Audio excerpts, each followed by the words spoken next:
Mesdames, Messieurs, bonsoir. Soyez les bienvenus dans ce journal. François Bonneau, officiellement président du Conseil régional du Centre Val-de-Loire. Pour un deuxième mandat et demi, il a été élu aujourd'hui par l'Assemblée. Séance d'installation à la région ce matin. Marc Gricourt, le maire de Blois, devient le premier vice-président. Et Cathy Munch-Masset de l'Indre-et-Loire, deuxième vice-présidente. On met en avant à Orléans un binôme. Isaac Kassieff allait-il passer à l'action? C'est en tout cas ce que laisse penser des éléments retrouvés dans l'ordinateur de ce Tchétchène radicalisé et arrêté à Tours mardi. Cet homme de 27 ans est toujours en garde à vue. Et puis le chocolat, rien à voir, à une semaine de Noël, il s'arrache, direction ce soir une chocolaterie de Fondette, chocolaterie artisanale où l'on s'apprête à vendre 3 tonnes de chocolat.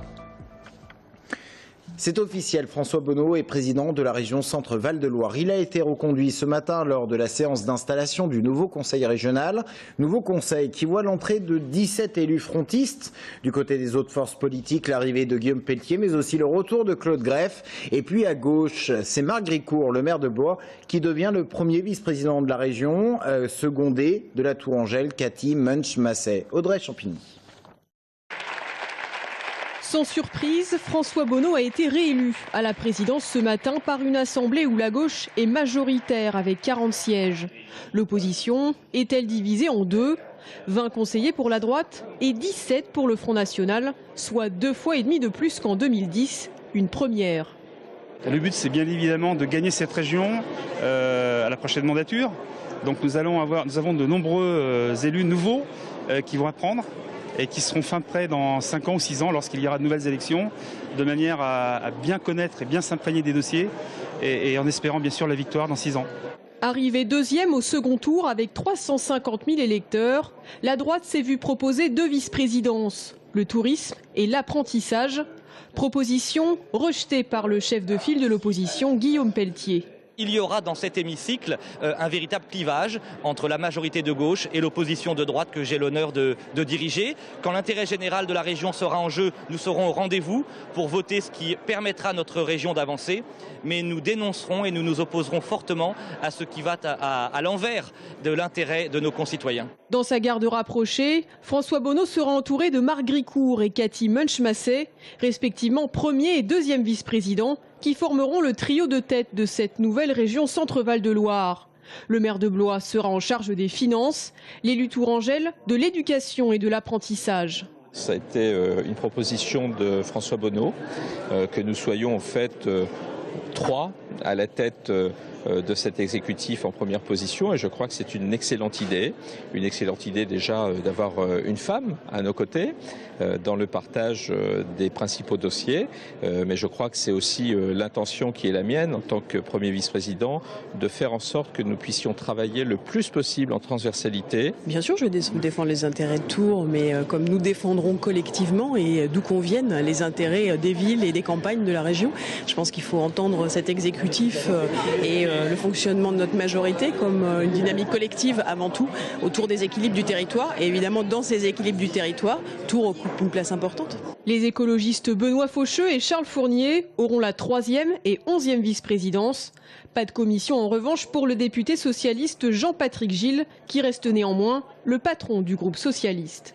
Bonjour François Bonneau. Bonjour. Dans votre discours, vous avez indiqué vouloir respecter les sensibilités, travailler dans la concertation. Il faut dire que vous avez gagné cette région de justesse. Et puis il y a aussi cette question en débat autour de dépasser les clivages politiques et de travailler main dans la main entre droite et gauche. À ce titre, vous avez proposé de donner des présidences de commission à l'opposition de droite et du centre droit, 2 présidences de commission.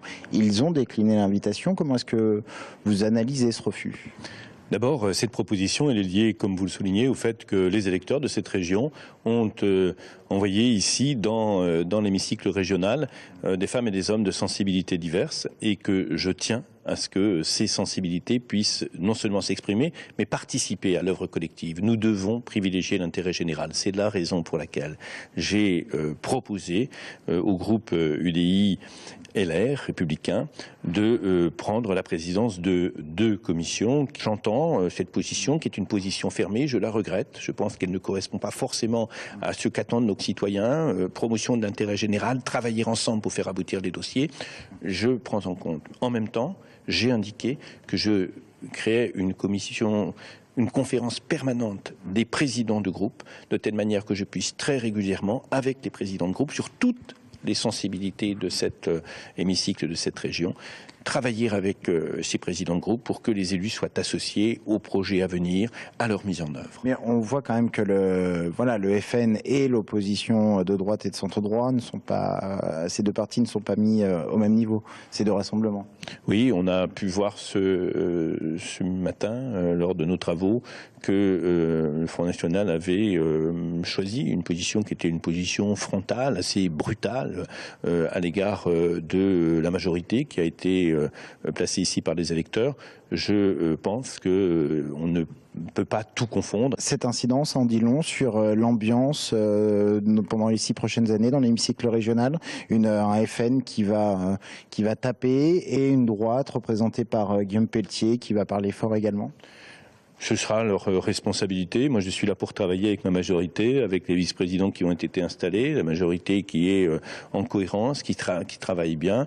Je ferai en sorte que nous animions les débats ici. Chacun choisira le ton qui est le sien. Très franchement, je sens bien, après cette campagne électorale, que nos concitoyens n'ont pas envie de querelle, ils ont envie de travail, n'ont pas envie d'opposition systématique, ils ont envie de conjonction des volontés pour faire aboutir des dossiers. Et j'appelle vraiment très fortement les oppositions à être là où doivent être pour servir l'intérêt général. Je suis prêt à faire toute la place qui doit être la leur si elles veulent servir l'intérêt général. L'économie, l'emploi, pour terminer, des sujets d'inquiétude, des sujets dont on a parlé pendant cette campagne. Et vous en avez parlé dans votre discours aussi. À quoi faut-il s'attendre comme action régionale sur ces domaines précis que sont l'économie et l'emploi ? Il y a 2 aspects dans votre question. Il y a l'aspect des entreprises et j'ai annoncé, je vais le faire dès 2016, une augmentation sensible des moyens consacrés à l'innovation dans les PME et dans l'artisanat. Nous voulons aider cela. Doublement des aides ? Doublement des aides au terme du mandat, donc monter en puissance dès 2016. 2e aspect, beaucoup de secteurs de l'économie vivent de l'investissement régional. La région est la première collectivité pour son niveau d'investissement aux alentours de 300 millions d'euros. J'ai annoncé que je me tiendrai à un investissement fort. 3e élément qui touche directement les personnes. Souvent, la difficulté de rentrer dans l'emploi, c'est le manque de qualification, une qualification qui n'est pas adaptée aux emplois existants. Eh bien, nous allons, sur le domaine de la formation initiale, mais aussi formation de celles et de ceux qui sont demandeurs d'emploi, mettre le paquet de manière à les qualifier sur des secteurs qui sont porteurs d'emploi. Donc, vous voyez immédiatement un engagement fort dès le budget 2016. Merci beaucoup, François Bonneau. Merci.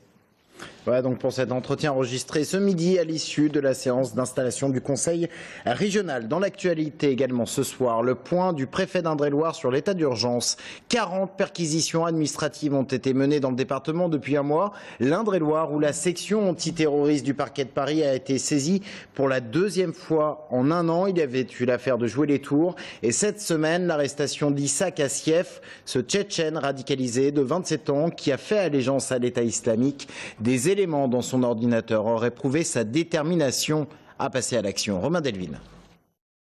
Conférence de presse du préfet solennelle pour faire le point sur l'état d'urgence dans le département. Il y a un an, le 20 décembre 2014, un homme de 20 ans blessait plusieurs policiers au commissariat de Jouer les Tours avant d'être abattu en légitime défense. Moins d'1 mois avant les attaques de Charlie Hebdo et de l'Hypercacher, moins d'1 an avant les tueries du 13 novembre à Paris, le comportement meurtrier et suicidaire de Bertrand Zoham Bonayo est considéré comme le premier acte terroriste au nom de Daesh. Il y a 2 jours, un Tchétchène a été interpellé chez sa compagne au Sanitas. Dans son ordinateur, de la propagande djihadiste et la vidéo de son allégeance au groupe terroriste. Après la perquisition, l'assignation à résidence, l'individu était encore ce matin en garde à vue à Levallois. La section antiterroriste du parquet de Paris a été saisie. Il y a toute une série d'informations qui ont été recueillies, qui ont conduit donc les services spécialisés de sécurité à l'extraire de la ville de Tours. Depuis 3 semaines d'état d'urgence, il y a eu une 40aine de perquisitions administratives, dont 21 dans l'agglomération. Une assignation à résidence, elle concerne l'homme arrêté en début de semaine. Des armes longues, des armes de poing, des stupes ont été saisies. D'autres ont lieu et ces perquisitions ne sont pas décidées au hasard, elles sont décidées sur appréciation conjointe des services de sécurité, donc police, gendarmerie, renseignement. Ce sont soit des personnes pour lesquelles il y a une obligation de lever de doute, mais ce sont toutes des personnes qui sont de près ou de loin impliquées dans le registre que j'appellerais le terrorisme. 27 perquisitions administratives la première semaine en Indre-et-Loire, 7 la deuxième, 9 la troisième. Et pour la deuxième fois en un an, la section antiterroriste de Paris est saisie. Selon le préfet, les éléments retrouvés dans l'ordinateur d'Issa Kassieff démontrent une grande détermination à passer à l'action. Hébergement d'urgence à flux tendu en Indre-et-Loire. Malgré les places supplémentaires mises en place par l'État dans le cadre du plan hivernal, une vingtaine de personnes dorment chaque nuit dans la rue en ce moment. Le préfet pointe du doigt l'action de certaines associations qui font venir à Tours des familles de Tchétchènes sans prévoir les hébergements.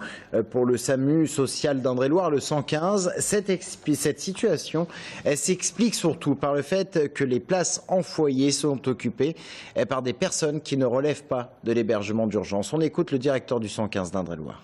Ce que l'on pense, c'est qu'aujourd'hui, il est important effectivement de créer des places pour que les personnes ne soient pas dehors, mais qu'il faut absolument travailler sur la durée. Le problème, c'est que nous hébergeons des personnes sur des durées très longues et donc il n'y a plus de places disponibles pour des nouvelles demandes. Donc là, on insiste lourdement. L'État a fait l'effort sur le nombre de places. Il faut maintenant faire l'effort sur aider les personnes à sortir de ces places d'urgence, trouver des solutions de sortie, régler des situations administratives pour que le système ne s'embolise pas. En bref, la Cour administrative d'appel de Nantes rejette la requête du domaine national de Chambord. Domaine qui reprochait à la marque Cronenbourg d'avoir utilisé sans autorisation l'image du château dans une publicité. Chambord demandait 250 000 €. Requête rejetée, mais Chambord entend former un recours devant le Conseil d'État. Noël, c'est dans une semaine. Rush attendu ce week-end dans les magasins. Rush attendu également dans les chocolateries. Belotin, bûches ou truffes. Elles font le plein pour Noël, les chocolateries. Direction l'une d'entre elles, l'une chocolaterie artisanale de Fondette. C'est dans l'agglo Tourangelle. On s'apprête à vendre 3 tonnes de chocolat. Amanda Breuer-Rivera. Que vous les aimiez blancs, noirs, pralinés ou parfumés d'exotisme, vous ne pourrez pas échapper à ces couleurs vives des chocolats de Noël. Depuis des semaines, ces tentations sont préparées ici, à la main. J'ai un Belotin en cours. Christian Le Foll, patron de la fabrique et de 2 boutiques, espère vendre 2000 boîtes de chocolat, autant de parts de bûches et ses truffes figurines muscalines. Objectif, vendre 3 tonnes de chocolat en 15 jours, malgré une fin 2015 particulière. Dans l'immédiat, par rapport aux autres années, je peux vous dire que la grande angoisse, c'est beaucoup de retard dans les prises de commandes. C'est lié aux derniers événements, je suis désolé d'en parler, mais il y a vraiment eu un effet terrible pendant le mois de novembre. Et puis une météo qui n'est pas du tout calée sur l'hiver. Moi, j'aurais de la neige dehors, je pense que j'aurais un maximum de commandes déjà dans mon carnet, mais vous avez 18 degrés, les gens ne sont pas dans l'ambiance de l'hiver ni du froid, donc je pense qu'ils vont tous arriver là cette semaine. Noël, c'est 4 fois plus de ventes cacaotées que d'accoutumées, soit 30% du chiffre d'affaires. Pour faire face, 2 CDD prêtent main forte à la dizaine de salariés. Tous effectuent quotidiennement entre 2 à 3 heures de travail supplémentaires pour tenir les délais et régaler autant les yeux que les papilles. Des clips vidéo localisés pour sensibiliser les automobilistes aux dangers de la route. La gendarmerie d'Indre-et-Loire départementalise sa campagne de prévention des accidents de la route. On en parle dans un instant avec notre invité.